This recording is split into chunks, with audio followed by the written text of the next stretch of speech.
Hey y'all, I'm Susan at the Hillbilly Chicken Ranch Homestead Happenings podcast. It's ever so busy and we've had a financial hit this month. But I am reminded in James 5:7, King James Version, to be patient.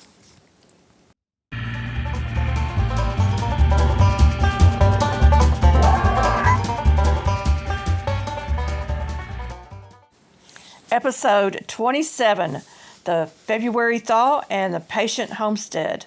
We are struggling to recover from a financial hit and the muddy mess outside. Life goes on. I can't take time off to feel sorry for myself.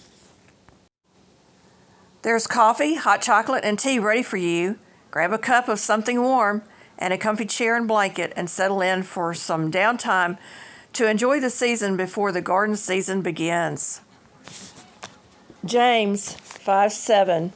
Be patient, therefore, brethren, unto the coming of the Lord. Behold, the husbandman waiteth for the precious fruit of the earth, and hath long patience for it, until he receiveth the early and latter rain. The mud is deep, the air is shifting, and we have daffodils blooming in our yard. If you listen closely, you can hear spring knocking.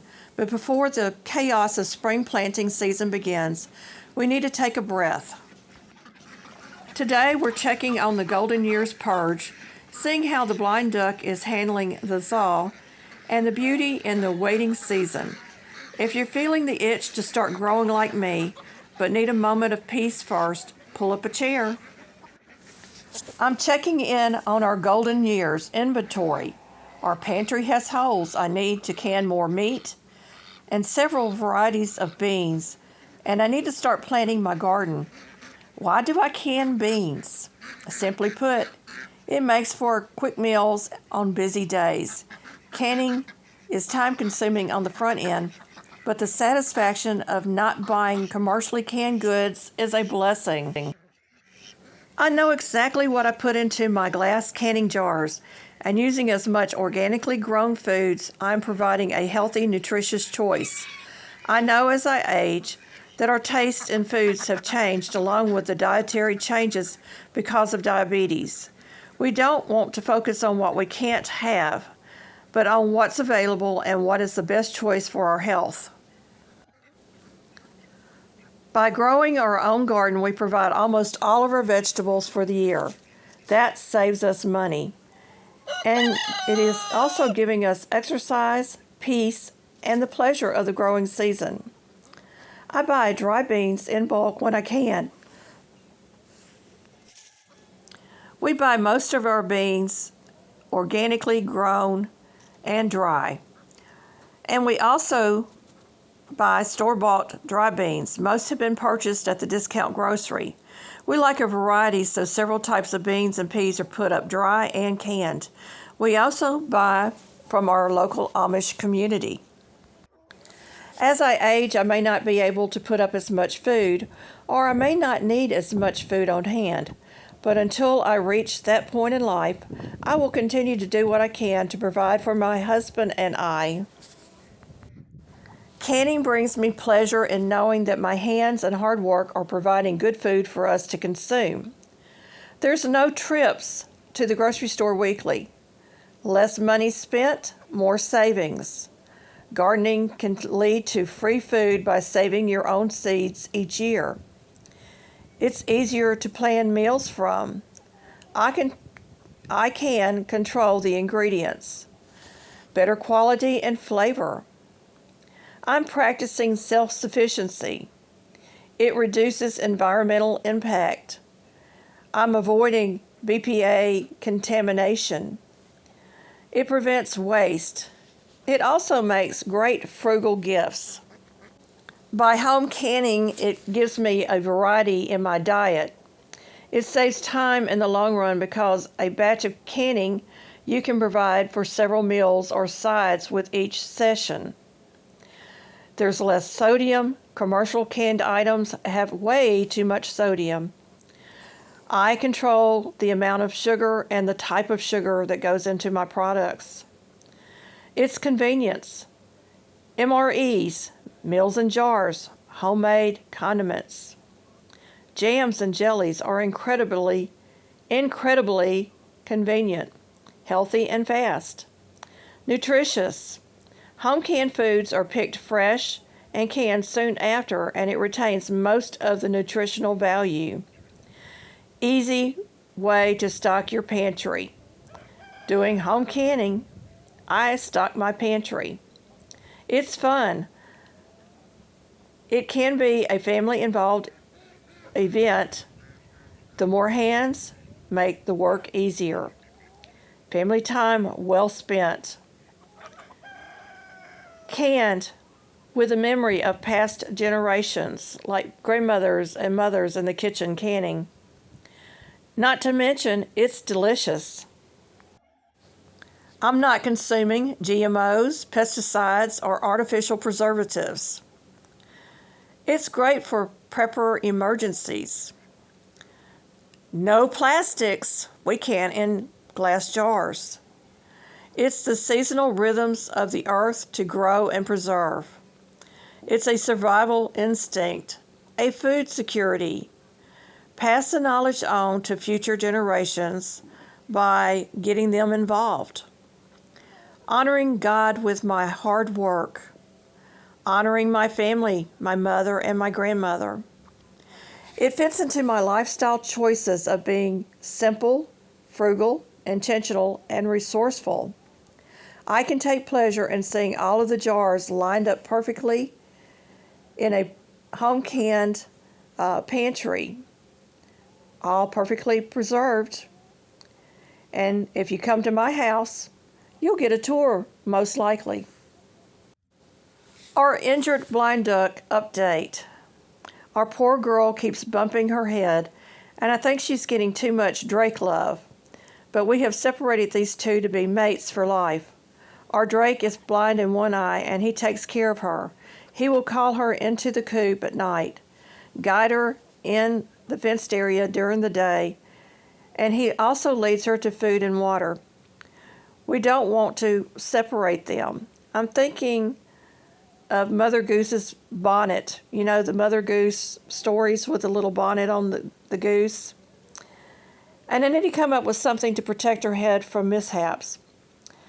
As a home vet, another in a long list of self-inflicted titles, this has been a real challenge. Washing wounds with saline, using non-stick pads and vet tape are all good for helping her heal. I use Vaseline occasionally to help her with clotting. Also, a little cornstarch or flour will also help with clotting and protect the wounds. She walks in circles a lot, but she's so sweet and will let us pick her up, and she likes to cuddle. Today is one of those messy head wound days.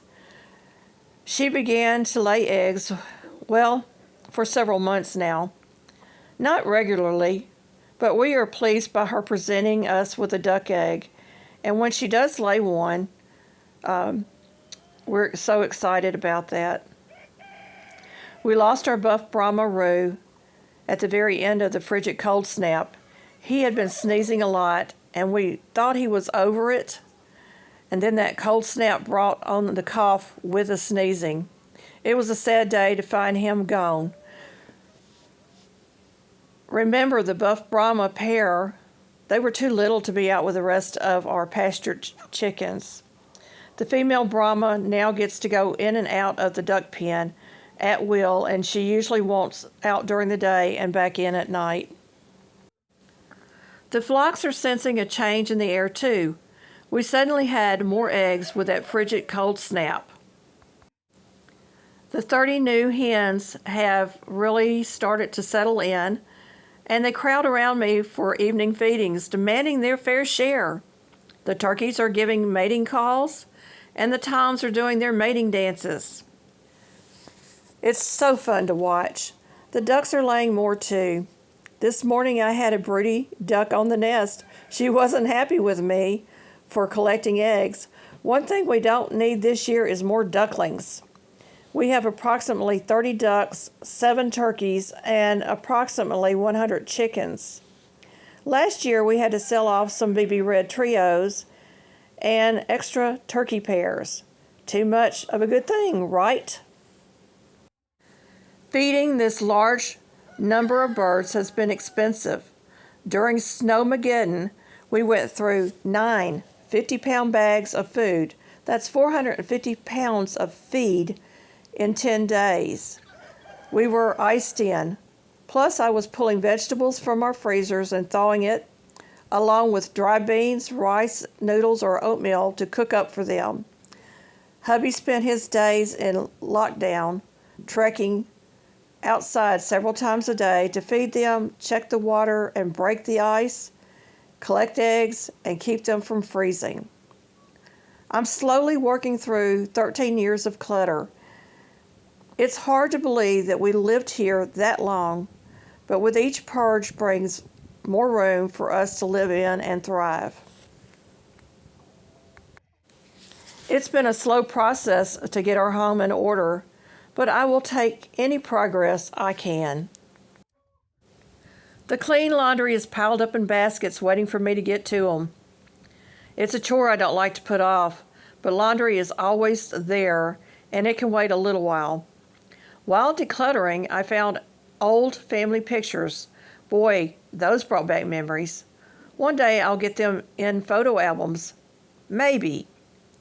Decluttering can get you sidetracked on memories made. But having a plan and sticking to it gets you back on track. We are still working on busting our goals this year.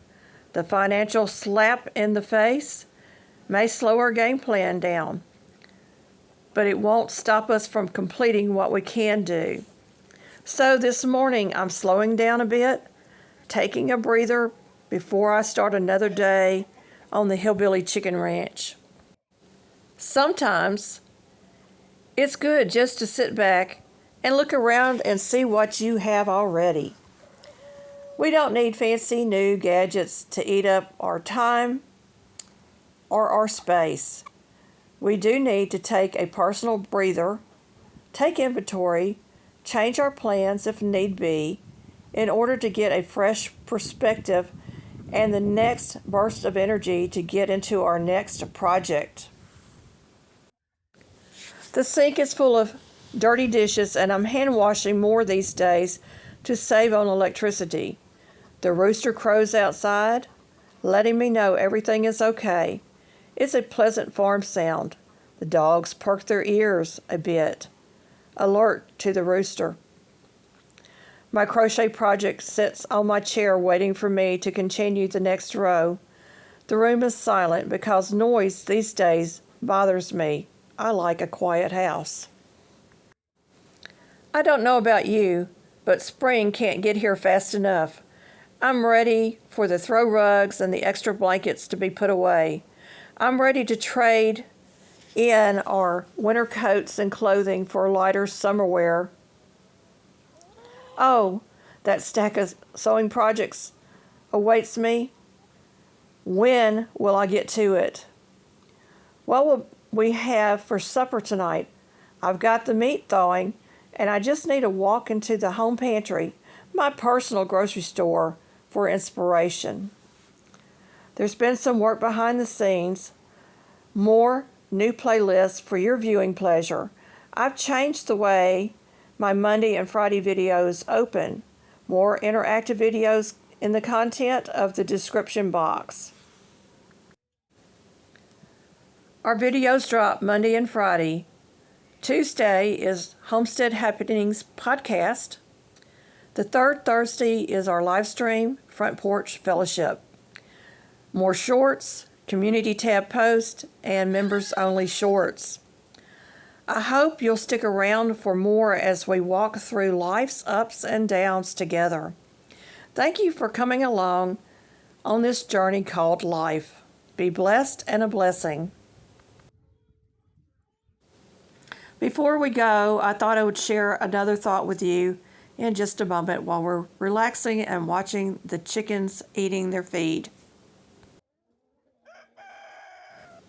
Our ducks and chickens have made a little Valentine heart from all that melting snow and ice in the ground. And here comes our ducks. Here's some content I think you might like. Thank you for visiting our homestead. Don't forget to like, subscribe, comment, hype, and share to help our small channel grow. See you next time for more simple living, frugal tips, and farmyard fun.